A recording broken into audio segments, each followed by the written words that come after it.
Welcome to the May 2026 edition of FO Exclusive. With me is Glenn Carle. He's a senior partner at FOI. FOI advises companies, funds, investors, and other organizations on geopolitical risk.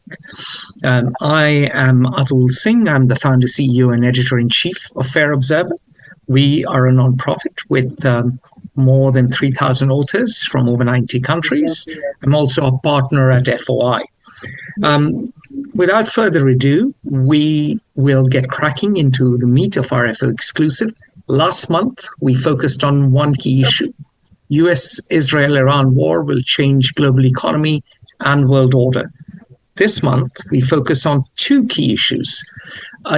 Number one, a tale of two summits in Beijing, and number two, great dangers to the global economy.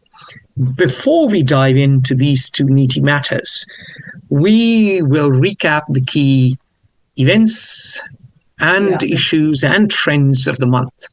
So let's kick off with the World Health Organization declaring an outbreak of Ebola to be a public health emergency of international concerns. Reports on various media channels, publications, and indeed other sources tell us that currently the virus is killing up to half of those who catch the virus. The epidemic in the Eastern Democratic Republic of Congo, DRC, is thought to have killed hundreds. Some estimate is 220, others are in the high 100s. But the estimate is that hundreds have died already and thousands are suspected to be infected. Dr. Tedros Adhanom Ghebreyesus, he is the head of WHO. He has said that the east of DRC is at the center of a catastrophic collision of disease and conflict, with the Ebola outbreak in Ituri province outpacing the response. Now, Pope Leo XIV has called for. Now, let's move on to the second important thing. Before you get to that, Atul, sorry, let me jump in. I've worked in that part of Congo many years ago, and it's something that's, I think, literally just about beyond the imagination of anyone who lives in a economically developed society. I saw countless people living literally with no clothing. They were so bereft of anything. They literally were naked, and they were living in holes in the side of little hillocks that they had scratched out with their hands. It's a completely lawless state of nature with dozens of armed bands because they have to try to survive somehow. And it's turned into, and has been for many, many years, an indescribably terrible place for humans to live. The only silver lining, and this is not said to be witty at all, is that Ebola is such a terrible killer that it is a terrible virus, meaning that its transmission becomes more difficult and widespread spread, given how lethal it is. Something that is less lethal spreads more quickly, but it's an indescribably awful place for human beings to have to try to survive. And now with this affliction, it's inconceivable. Yeah, and Glenn alluded to it. We will not dive into the details of Eastern Congo. That's where a lot of illegal mining occurs. That's where you have interference by other countries.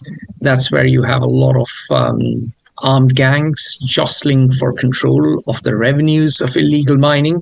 We could carry on, but this situation does not make it easy to have medical care, to have preventive vaccination campaigns, or for that matter, even instituting ways to stop the spread of disease, because refugees from that part of the world flee widely.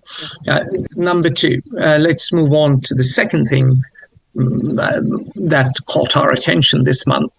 Pope Leo XIV, and it's very interesting that the Pope chose the name Leo. We won't get into that too much. That'll be the subject of a longer piece on Fair Observer.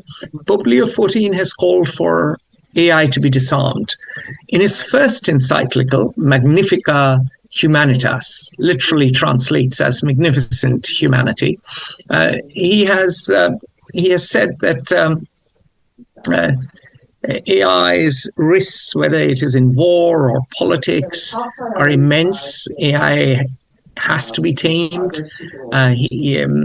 Pope Leo was flanked by Christopher Olah, co-founder of US AI giant Anthropic. This is the Pope's first encyclical. The Pope also included one of the strongest and most comprehensive apologies from the Vatican for the Catholic Church's role in slavery. Of course, that dates back some centuries in the past. But still, that apology is important, and many Africans have welcomed the apology. Ghana, if I remember correctly, has welcomed the apology. Importantly, though, Pope Leo XIV drew parallels between the historical tragedy of traditional slavery and the emerging threats of new digital slaveries. So clearly, the Pope is touching upon something important. The Pope has got a lot of publicity. Remember that popes do bring out encyclicals on important current issues. Lest we forget, Pope Francis, Pope Leo's predecessor, wrote Laudato Si, which discussed climate crisis, discussed the climate crisis, and then followed it up in 2023, talking about his disappointment about the inaction. So maybe nothing will occur because of this encyclical. Nothing occurred because of the last encyclical. Nevertheless, it is certainly now beyond, the conversation has moved beyond technology and has intervention from someone who's supposed to be infallible. After all, we have the doctrine of papal infallibility. So it's moved from the technological to the religious realm. And speaking of religion, who better to shine the light on this month than Elon Musk, the great god of our era, the great internet god, the great technological god, the great social media god. Anyway, so long story short, he was in news for three reasons. Number one, his facial expressions in Beijing, where he was part of Donald Trump's entourage. Number two, Musk lost his courtroom battle with OpenAI and its CEO Sam Altman. The jury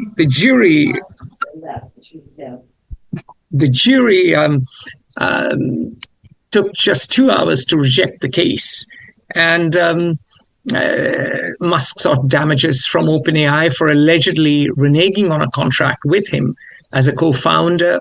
Remember, Altman and Musk were co-founders, and they had planned to run the firm as a non-profit instead of a for-profit entity. Musk, of course, takes objection to OpenAI becoming a for-profit and proceeding to an IPO.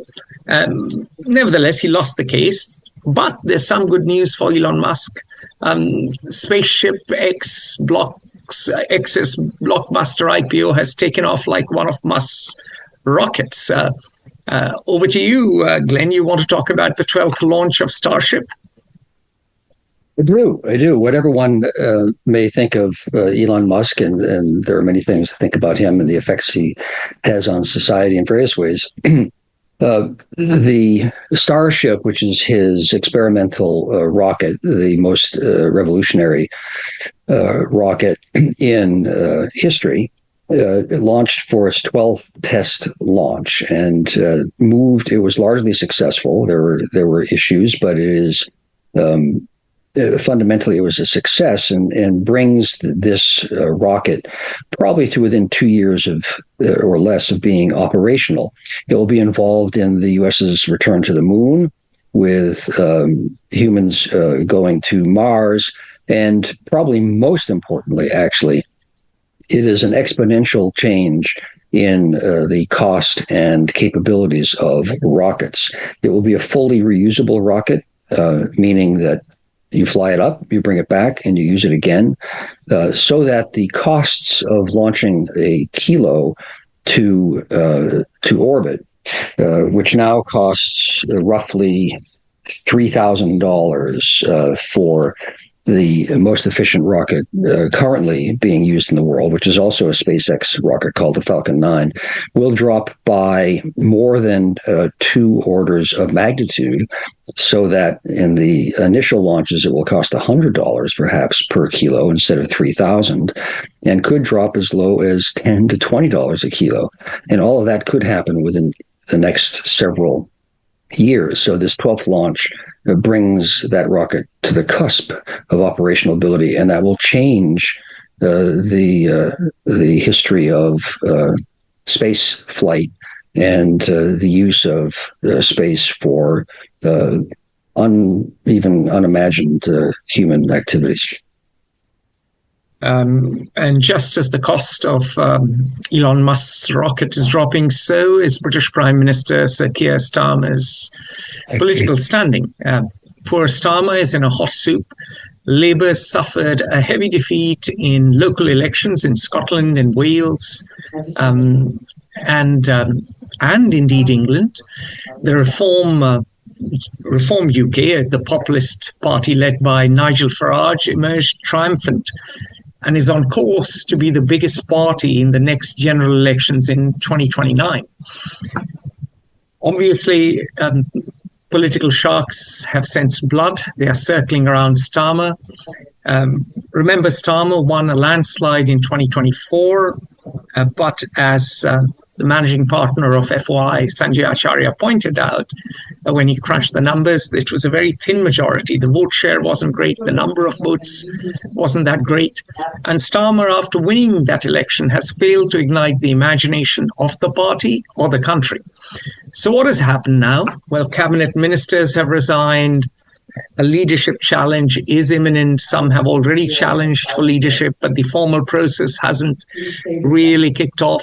Andy Burnham, the mayor of Manchester, known as the King of the North, he has thrown his hat in the fray, not officially, but basically he's going to try and enter Parliament if he can beat reform. Angela Rayner, a popular working-class politician who resigned after a bit of a scandal. She's a presence. She's popular with the rank and file of the Labour Party.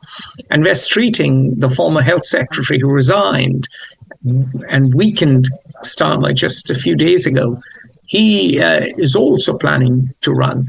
So these are just some of the rivals now angling for the throne. So the UK continues with political instability. What began in 2016 with Brexit continues 10 years later. The UK, historically a very stable parliamentary democracy, is now fundamentally unstable. Now let's talk about Germany. The US will be withdrawing 5,000 of the 36,000 American troops stationed in Germany. Why?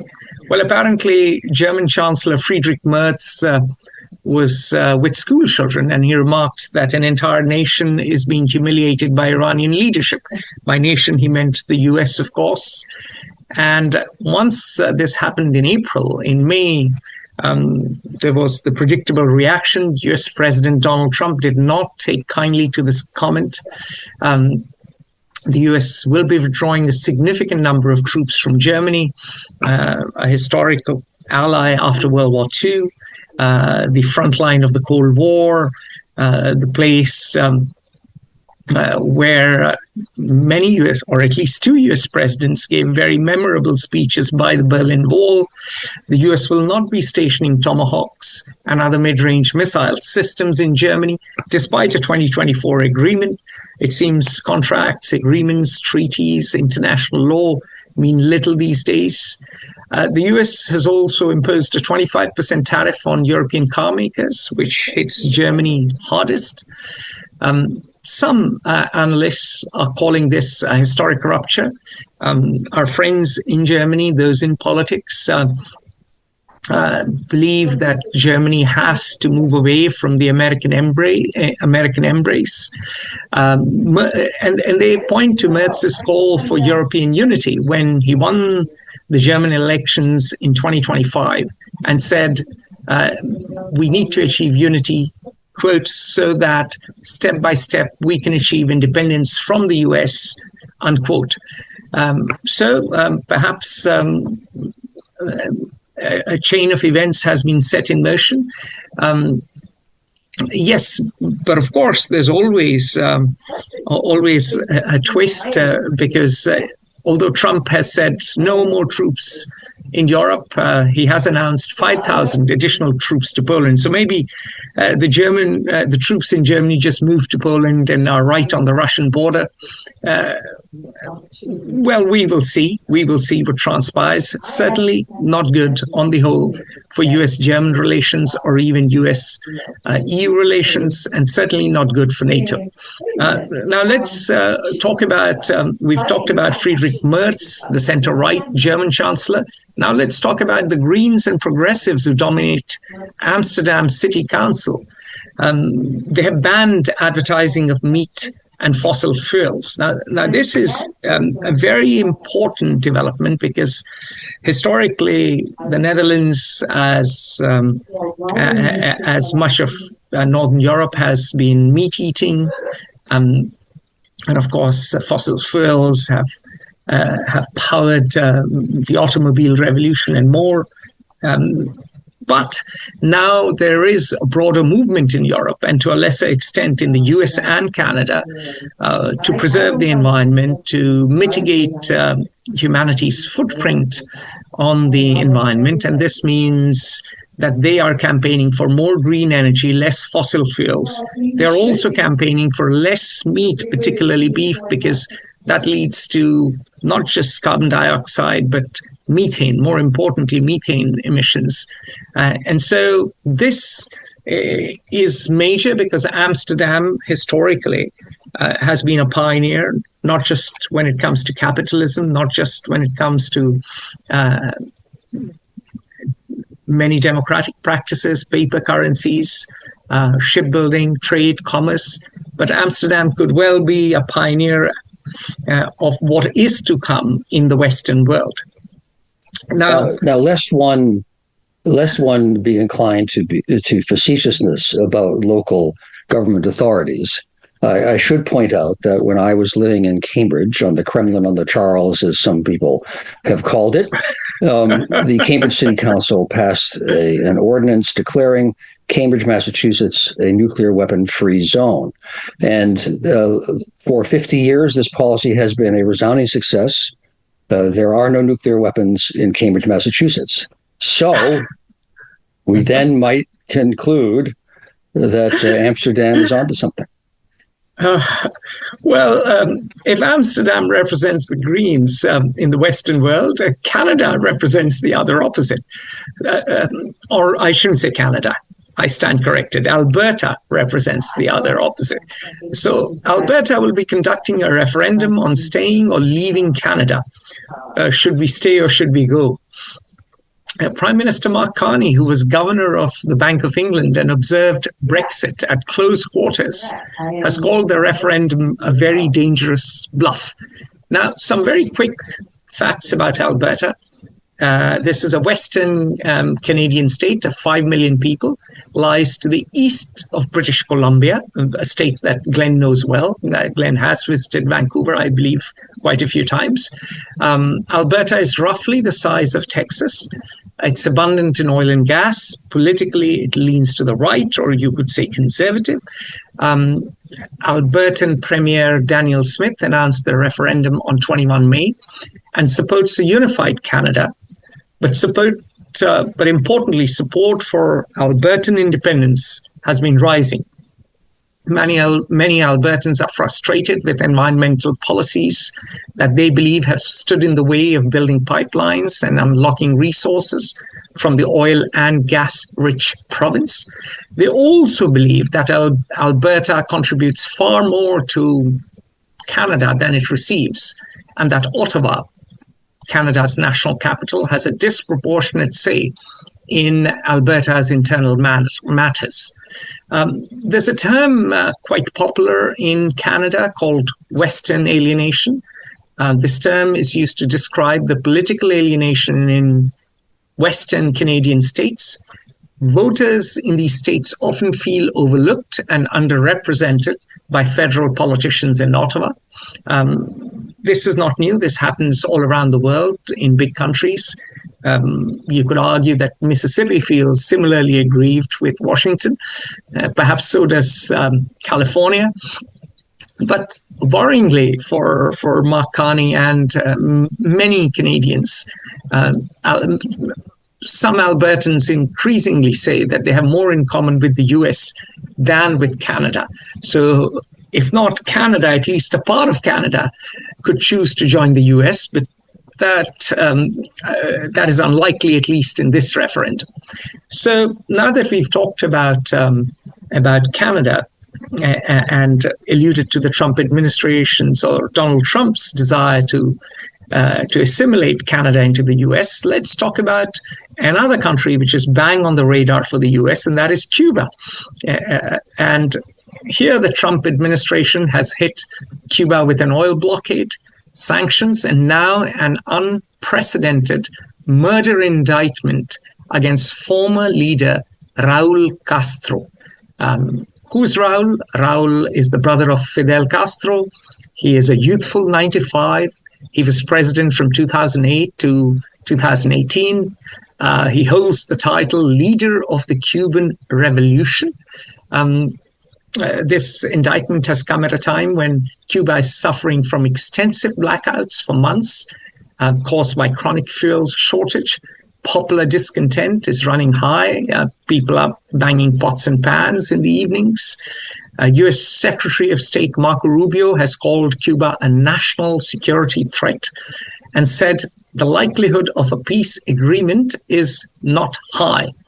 Cuban Minister Bruno Rodriguez has accused Rubio of trying to instigate a military aggression and the Trump administration of ruthlessly and systematically attacking Cuba.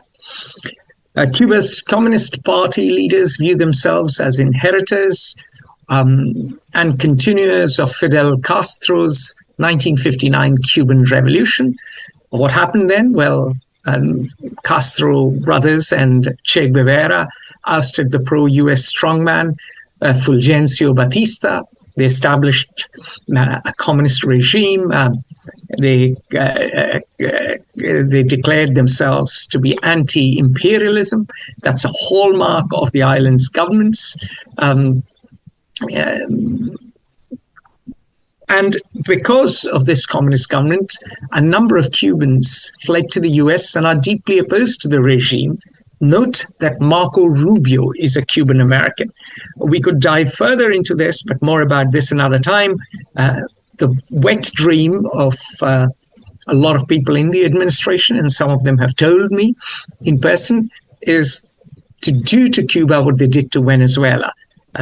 Get rid of the current leaders, bring in change, and bring Cuba into Pax Americana. This is in keeping with the new national security strategy, the desire of the Trump administration to dominate the Western Hemisphere, what people call the Dondro Doctrine, or the Trump corollary to the Monroe Doctrine. Enough said about all the events and trends. Obviously, this is not comprehensive. We are leaving a lot of things out. But in the interests of time, we will move on to the next two topics. And let's begin with topic one of the month, a tale of two summits in Beijing. Over to you, Glenn. What happened in Beijing? Sound and fury signifying not quite nothing, but not a whole lot, really, on the surface at least. The structural comments that this may illuminate, structural points that this may illuminate, probably are more important. So Trump went to China in a highly anticipated and much touted summit between the two most powerful leaders and countries in the world. And there had been a lot of speculation about a grand bargain that Trump was hoping to reach that would restore relations, good relations between China and the United States on trade issues, on strategic issues. And what would that imply? What would this mean for the future of Taiwan and for the global economic system and so on? And in the end, as one expert whom I respect a lot put it, it amounted to a squib, which is sort of a firecracker that's wet and just fizzles and does really nothing. Actually, however, I think one can assess or should assess the summit, the 2 days of meetings, as a tactical and even a strategic win for China. Why? Well, the U.S. has made a series, an almost unbroken series of policy errors under the Trump administration towards China, and even more importantly, towards itself, its own economic structures. And then China, despite what the United States does or doesn't do, has, as we all know, been growing phenomenally now for 40 years, and one of the great transformations of a society in human history.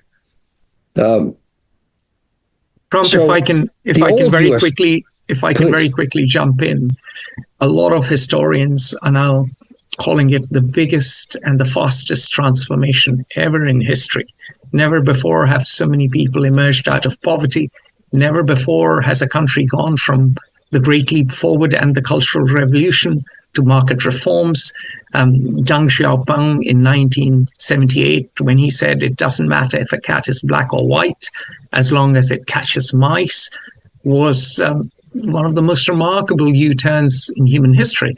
And Lee Kuan Yew, the former Singaporean prime minister, whom you and I admire greatly, said that Deng was the most remarkable leader in the 20th century because he was willing to admit that he was wrong, and that too when he was in his old age. And since then, and of course since the entry of China into the World Trade Organization in 2001, the same year as 9/11, China has seen extraordinary industrialization, massive urbanization, and it is now grappling with the collapsing birth rates and declining demography of many richer societies.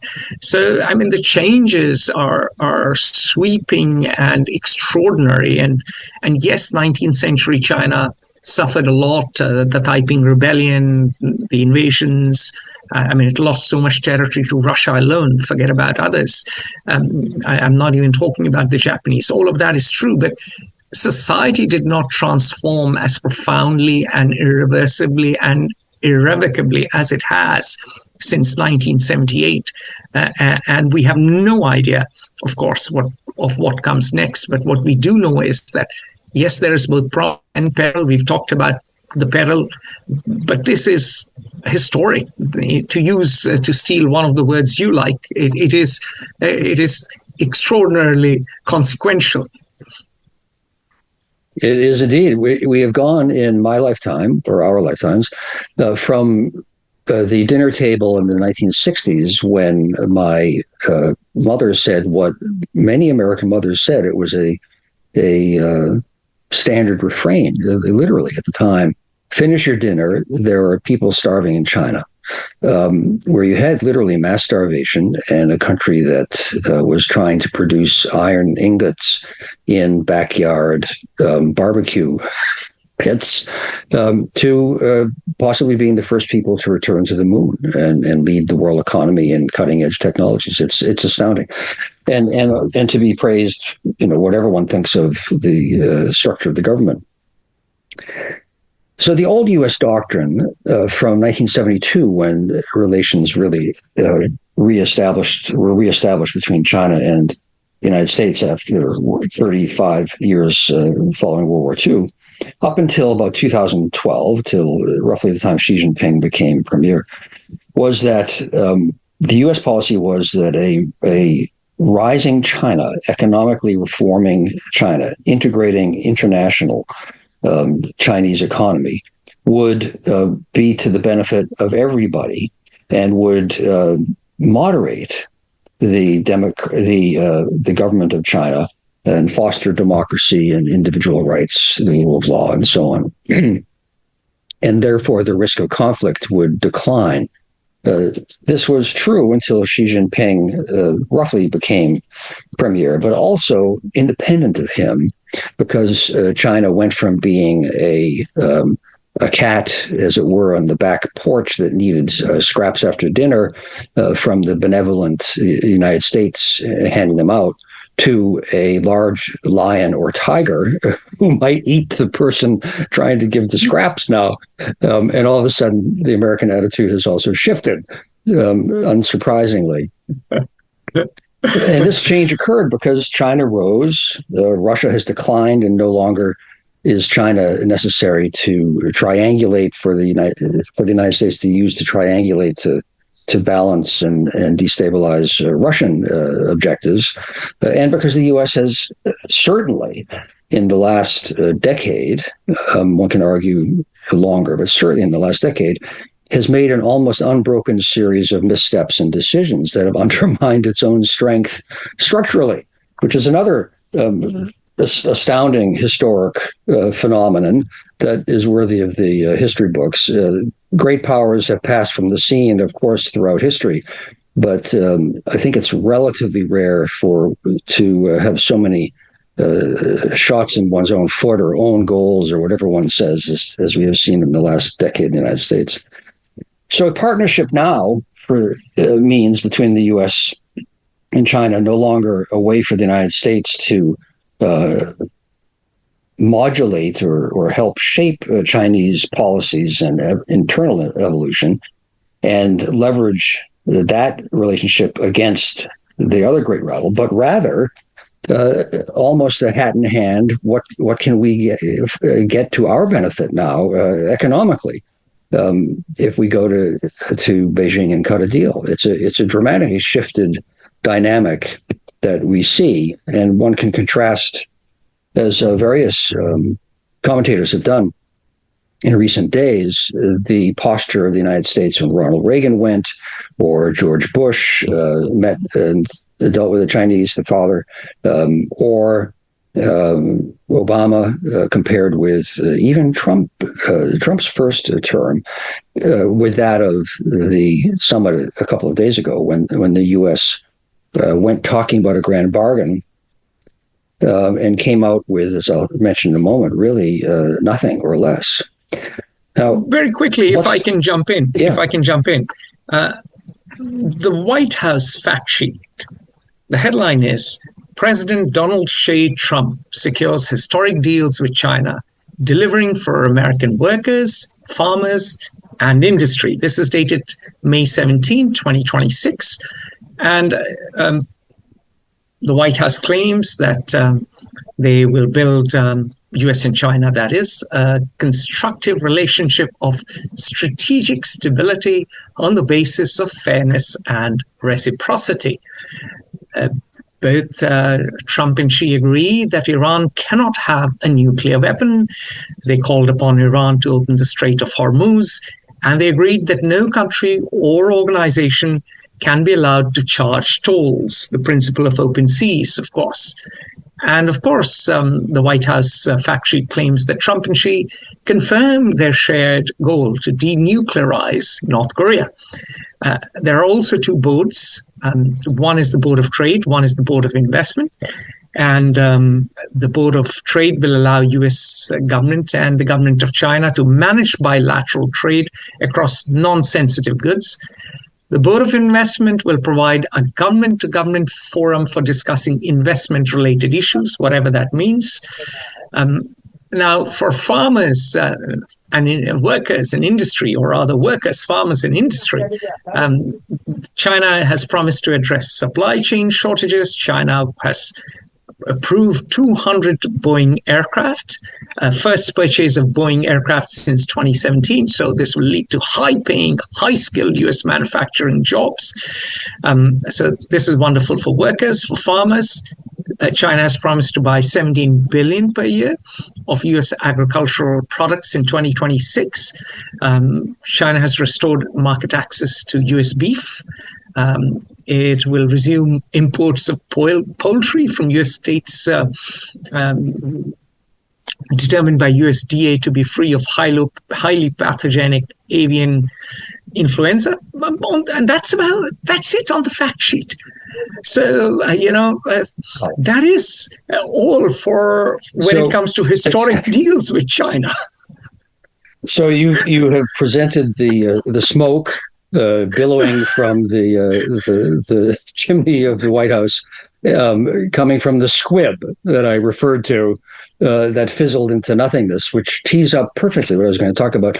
The former Secretary of State, Dean Acheson, arguably America's greatest Secretary of State, who's written the best memoir of all, and it's a beautifully written book, said, I'm paraphrasing, that he refused to read any report written by someone who was involved in the meetings about which he was writing, because no diplomat or official he had ever known had ever lost any argument.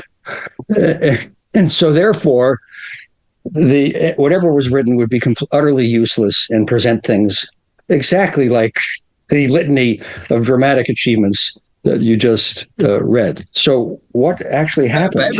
On that note, Glenn, before you carry on, the Chinese had a very different spin on this. And the Chinese, you know it better than I do, almost referred to Xi as the senior, and they used the less familiar and respectful you, and the more familiar you for Donald Trump, the difference between vous and tu in French, perhaps, and I could carry on, but I'll let it rest that the two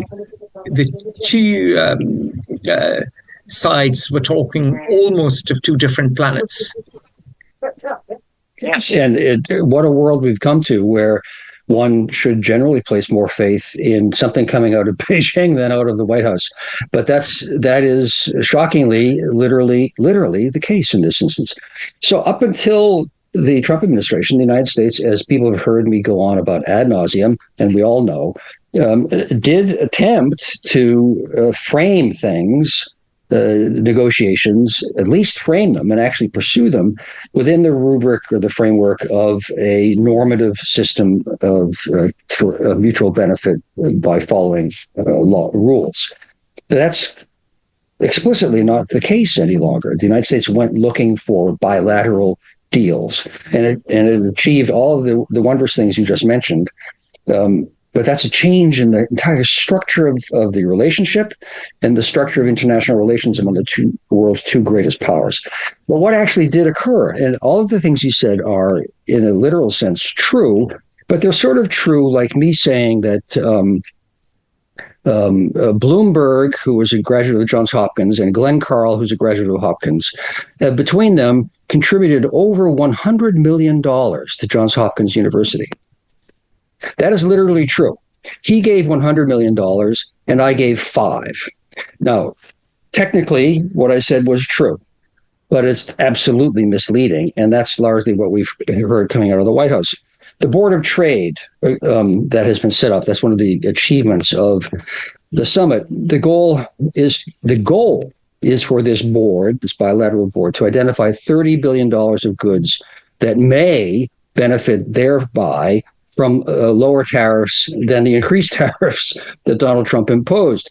And even if it does achieve $30 billion of goods to lower tariffs for, there's no telling where the tariff rate would be changed, and it may well still be higher than it was prior to Trump's second term. And even then, that's only 15% of U.S.-China trade per annum anyway. So it leaves 85% unchanged, which is in a worse situation than it was before. The Board of Investment. Well, this is a classic diplomatic bit of hoo-ha, because you always want to come away with some sort of deliverable from a meeting. So you say, well, we will create a structure to negotiate future good things. Well, there's no cost to that whatsoever. You can send me as a diplomat to meet with my Chinese counterpart, and you can write articles about, there are these high-level bilateral meetings going on concerning investment. Well, that may be literally true, and probably nothing will come out of it, or nothing may come out of it. And it's unclear whether this Board of Investment will adjudicate issues among current investments that have been affected by tariffs or trade issues of any sort, or if it will identify or regulate new investments. It's just a forum that says we will get together for palaver. I mean, it's largely meaningless. A bladder space and a face saving nothing, most likely. The agricultural goods, rather, agreement does not fix any deal that has been made or changes harm to the agricultural trade between the U.S. and China, meaning exports of U.S. agricultural goods, since 2019. It doesn't do anything about that. In the meantime, in any event, in the past decade, China has substantially diversified its agricultural sources of import, so that even with this Board of Investment and Board of Trade to adjudicate and try to mitigate the harm that Trump has done, you can't put Humpty Dumpty back together again, because now they're buying Argentinian beef and grain instead of American. And why should they change? If and Brazilian soybeans. And Brazilian soybeans. And on and on. They touted 200 Boeing aircraft. You think, oh my goodness, this sounds really wonderful. Prior to the summit, the hopes had been that Boeing was going to sell and sign contracts for 500 aircraft. So this was something that had been in the pipeline for years, and the result was 2/5 of what had been hoped, but claimed as a great victory because it was not zero. What is the verdict of experts in this industry? After the announced deal, Boeing stock fell. So let's trust the markets for the wisdom. The U.S. pledged there will be no new tariffs, regardless of any Section 301 investigations. Well, okay, that means we unilaterally have said, here, let's make nice to you. We won't do this anymore, China, because it really has not done much for us. And in exchange for our not doing additional things that harm ourselves, perhaps you could help us. And the Chinese smiled and said, that's very nice. Thank you very much. And that was that. So that was a dramatic diplomatic triumph, again, by the United States. Then NVIDIA, the flagship company in the world for high tech, however you want to characterize it, was the Trump administration authorized that it sell its most advanced chip in China several months ago, hoping to show conciliatory behavior. Let's improve relations, and this will help NVIDIA. But it hasn't. The Chinese are not rushing to buy NVIDIA chips. They've signed no contract to buy this most advanced chip since then. So on that note, Glenn, one of the things that senior diplomats and China hands pointed out was that Trump went with a whole bevy of tech CEOs who were almost like a foreign delegation coming as tributaries to please give us something. Yes, this to the imperial my court. Former colleagues from Burundi going to see Boeing. Give us an aircraft when we don't have roads even. It was almost that posture. Yeah, but the important thing is that China gave nothing tangible to any CEO. Nothing. So there's no pressure by the U.S. in relation to this NVIDIA high-tech chip issue on China to open markets. There's just, we've dropped our barrier, please buy it. And the Chinese have declined so far to do so. And then on top of all of this, Donald Trump has said, well, yes, it's true. My arms sale proposals or the negotiations in the works to sell weapons, a huge weapons package to Taiwan, that could be a good bargaining chip to cut a deal with China. And the Chinese sort of nodded and said, how wise of you to show such restraint, and made no change whatsoever. So ultimately, we have the shift has been slight, but real, away from the ambiguous guarantee of Taiwanese security that has been American policy for 75 years, and has probably strengthened China's position subtly on a strategic issue. So this was the Great Summit, and I would say that it's very much in keeping. It's consistency is a good thing in diplomacy sometimes, but it's, and here I'm not being facetious, although one can hardly avoid it. It's completely in line with Donald Trump's performance in essentially every international negotiation in which he is engaged. I will just cite two. He has met Kim Jong-un of North Korea 3 times and declared that North Korea can't have missiles, can't have nuclear weapons, and we're going to put an end to this, and we'll have a strategic realignment, and everything will be happy, and I will solve the problem that no one has ever been able to solve. They're all idiots, and I'm a genius. Well, he's met 3 times, and the consequence has been that since the first meeting that Trump had with North Korea, North Korea has tripled the number of nuclear weapons it has, improved the quality of its intercontinental ballistic missiles, increased the numbers that it has, and sent dozens of thousands of soldiers to fight in Europe. And Donald Trump has, in exchange, obtained less than 0. Those are all regressions. We all know the catastrophe, and catastrophe is a good word, accurate word, of America's bombing of Iran, because his great achievement may be to restore, in a wobbly way, the passage for ships in international waters through the Straits of Hormuz, which was uncontested prior to the American attack, and will give $12 or $20 billion of incentive money for some reason to Iran, so that it will agree to a fuzzy position on nuclear research that is less stringent and less verifiable than was the case up until Donald Trump withdrew from the joint JPCOA, the nuclear agreement that Obama had negotiated, and that was effective. So there, again, consistent. The Chinese summit, North Korean meetings, the Iran war initiated by Trump, all have been declared victories, and all have had strategic harm caused to the international system, such as it remains, and to the United States specifically. David Mann, our author in China, who lives in Beijing, he is one of the most astute observers on China. We strongly urge you to read him. He covered both the Xi-Trump summit and the Putin-Xi summit, and he said, I quote, "The recent US-China summit in Beijing, though symbolically significant as the first meeting between the 2 leaders on Chinese soil in 9 years, yielded little concrete progress.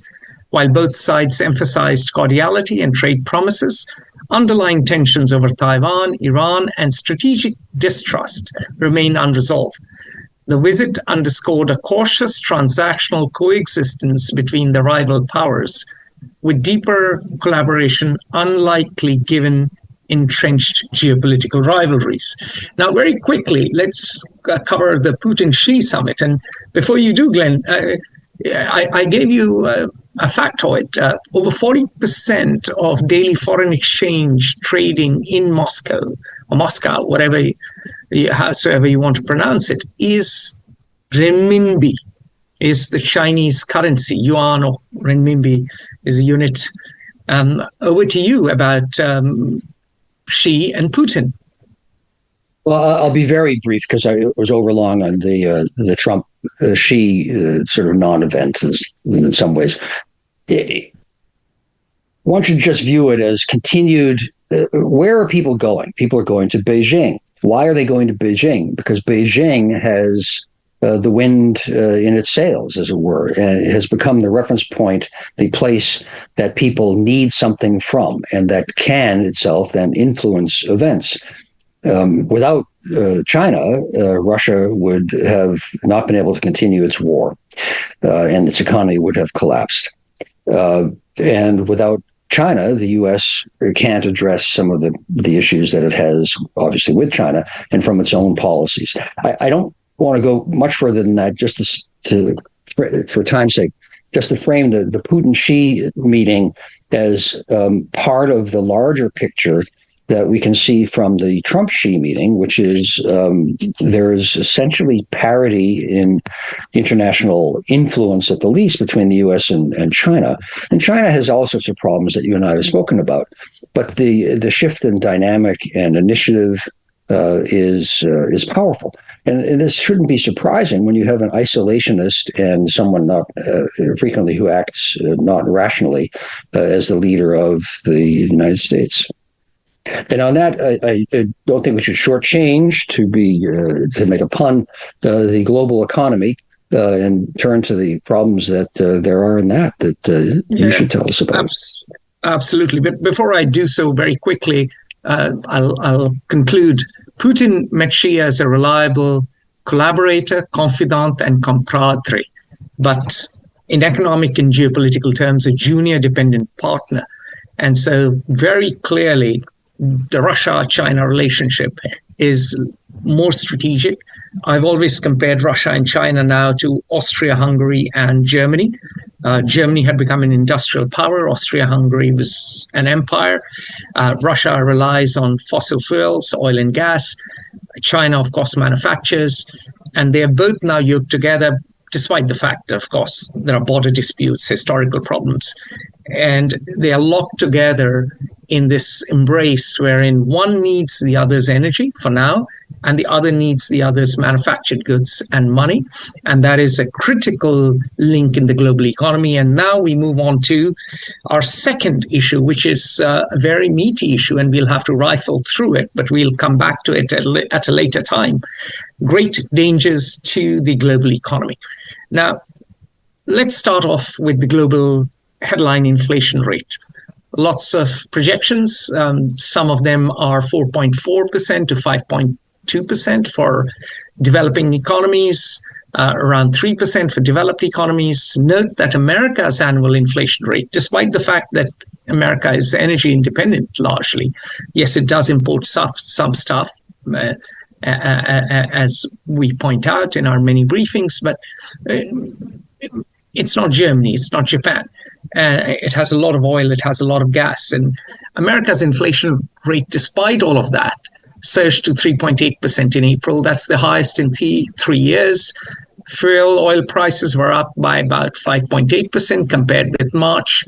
At the beginning of 2026, annual inflation stood at 2.4%. Very simply, what's happening, you can see the headlines on all sorts of newspapers. Iran shock squeezing real wages in world's rich countries. That was yesterday's FT's top headline. In a nutshell, wages are down, inflation is eating away the incomes of workers. And whilst this is happening, there's been a very dramatic story when it comes to bonds.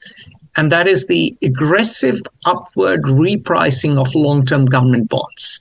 The yield on 30-year US Treasury bonds has pushed above 5%, reaching its highest point since 2007. Remember 2007, 2008, we had the global financial crisis. So we are back to 5% plus territory. Equivalent sovereign yields in Germany, Japan, and the UK have climbed into a 3.5% to 6% range. So why is all of this happening? Well, 3 reasons. Number one, the trigger of the US-Israel-Iran war. That has caused a supply shock. The Hormuz crisis has closed the Strait of Hormuz. It's worse than the Suez crisis in 1956, worse globally.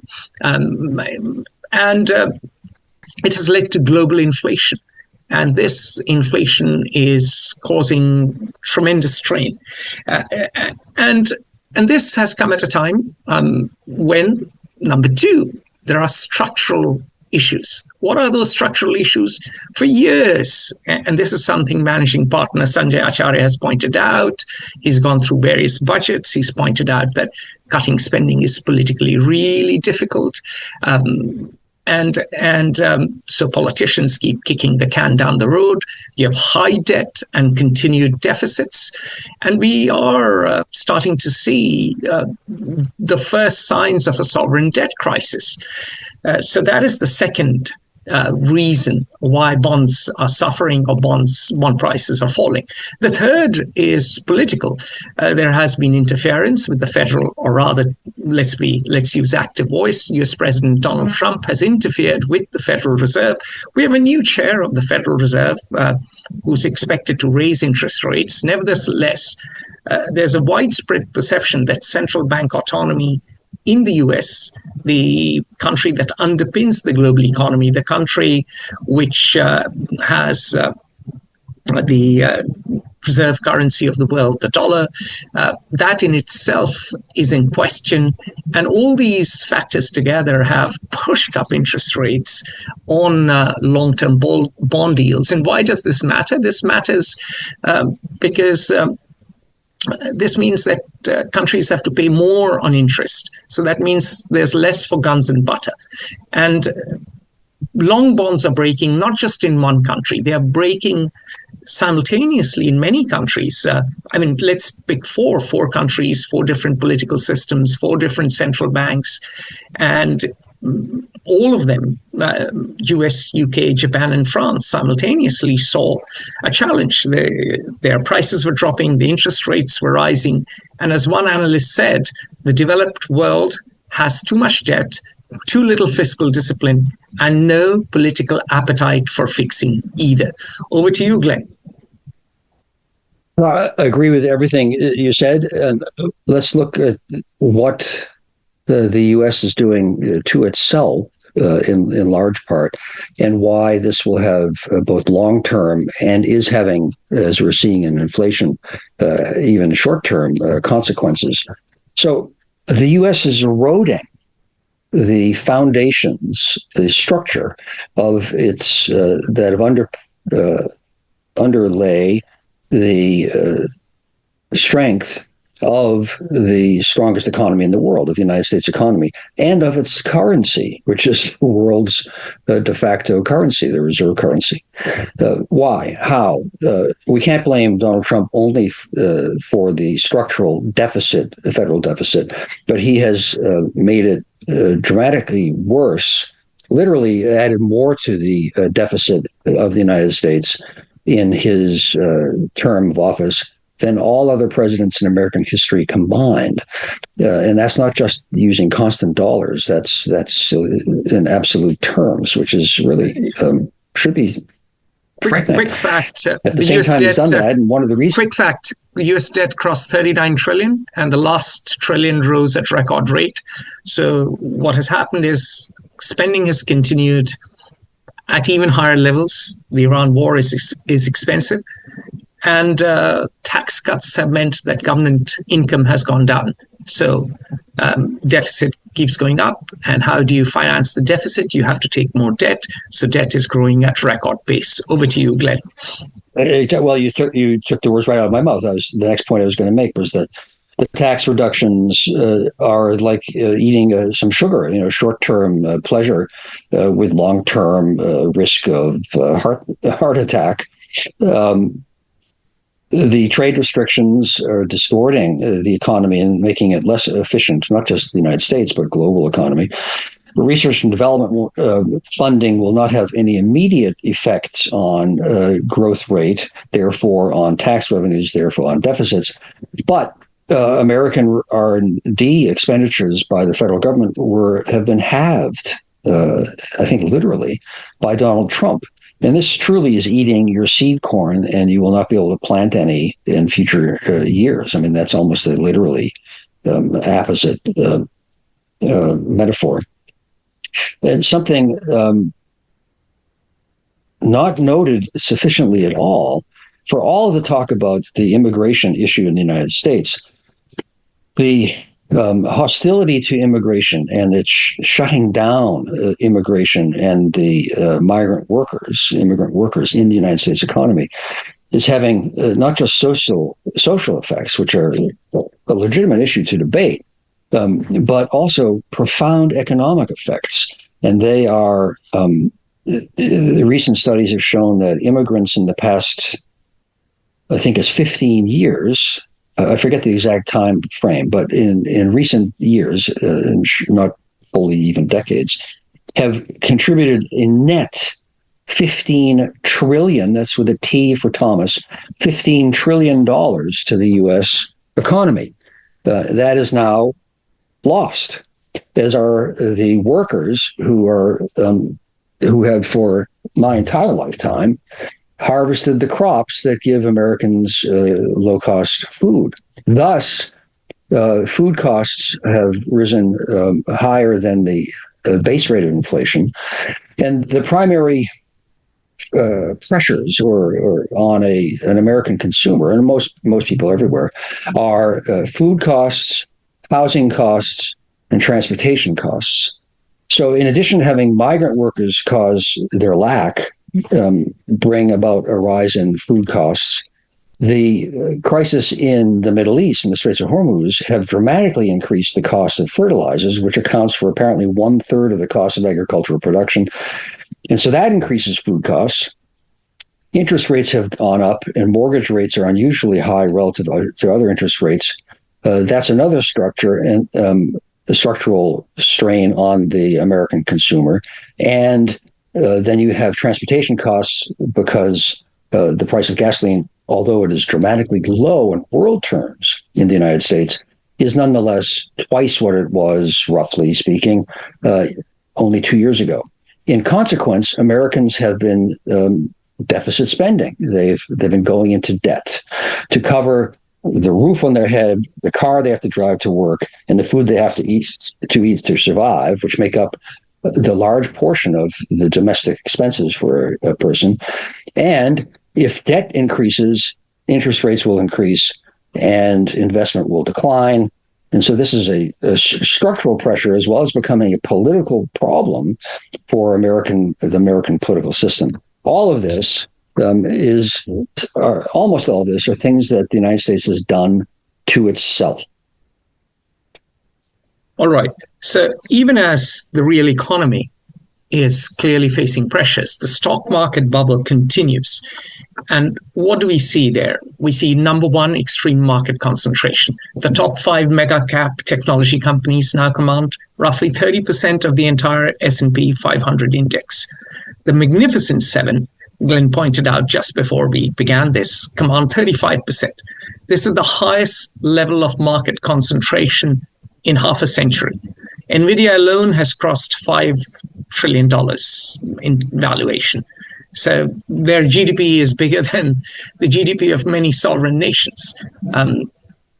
There's been a deluge, a capex deluge. Major cloud hyperscalers, Microsoft,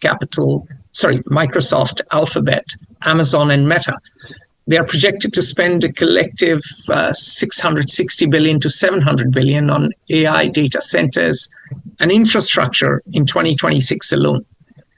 From 2026 to 2029, AI infrastructure spending is modeled to exceed 1.1 trillion. Now, let's look at the Shiller price earnings signal. This is a very popular ratio, the Shiller price to earnings ratio. It adjusts for 10 years of inflation. This has pushed over 40 for the first time since the dot-com crash of 2000. I repeat, this has pushed over 40 for the first time since the dot-com crash of 2000. Historically, whenever this has happened, there has been a major structural market correction.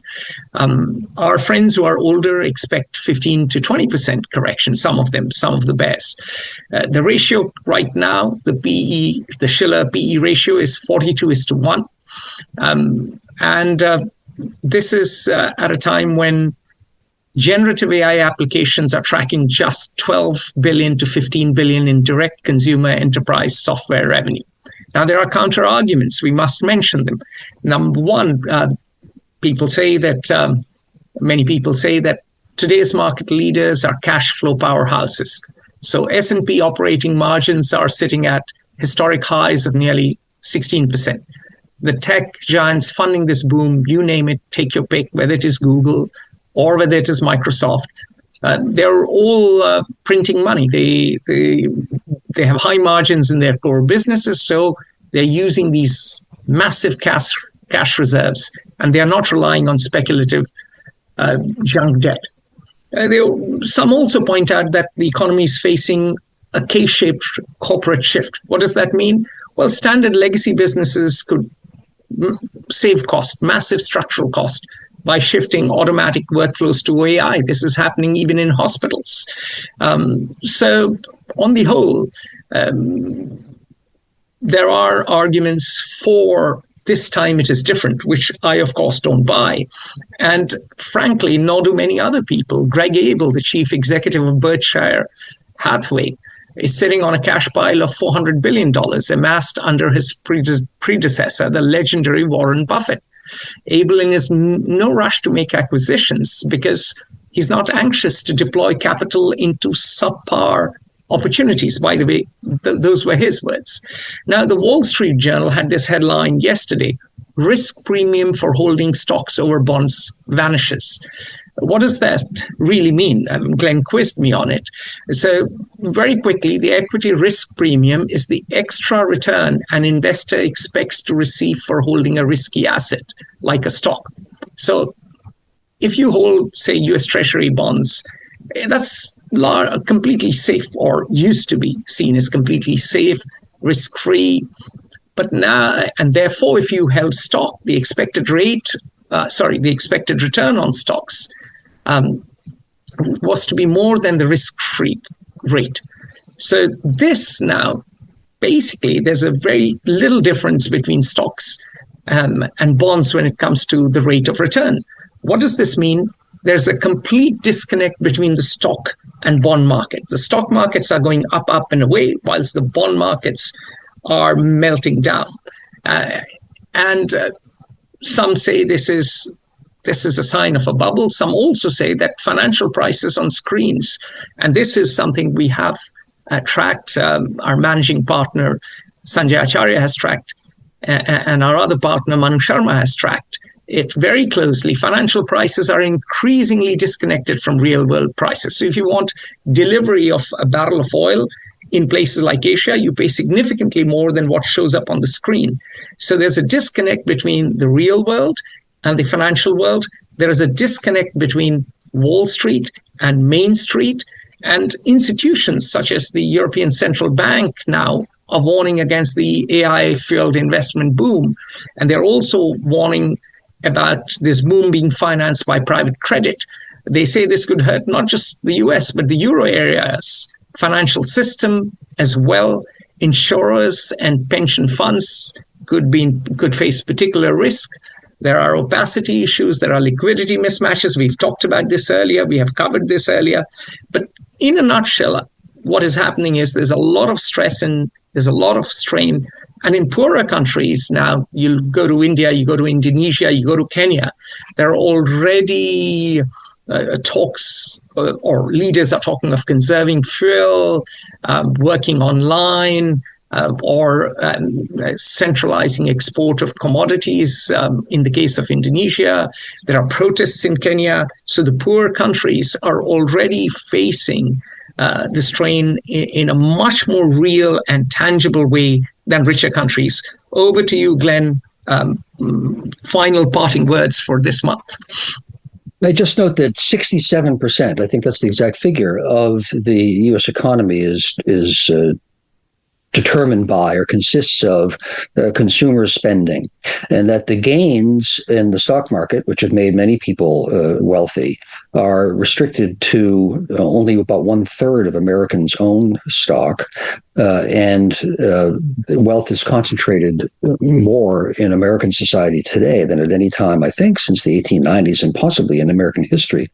So that the top 1%, and you can say maybe the top 5 or 10%, are living happy days and can go out and buy a larger boat or yacht when the vast majority of Americans, middle class America, as we used to call it, are feeling the real pinch from transportation, insurance, mortgage, and food increases that they can only cover because wages have been roughly stagnant for years by increasing their personal debt, which is unsustainable. Thus, the dissatisfaction and the danger.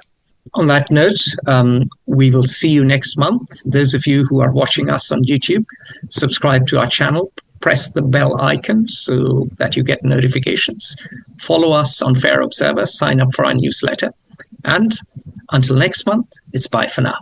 Join the conversation at Fair Observer and subscribe to our YouTube channel.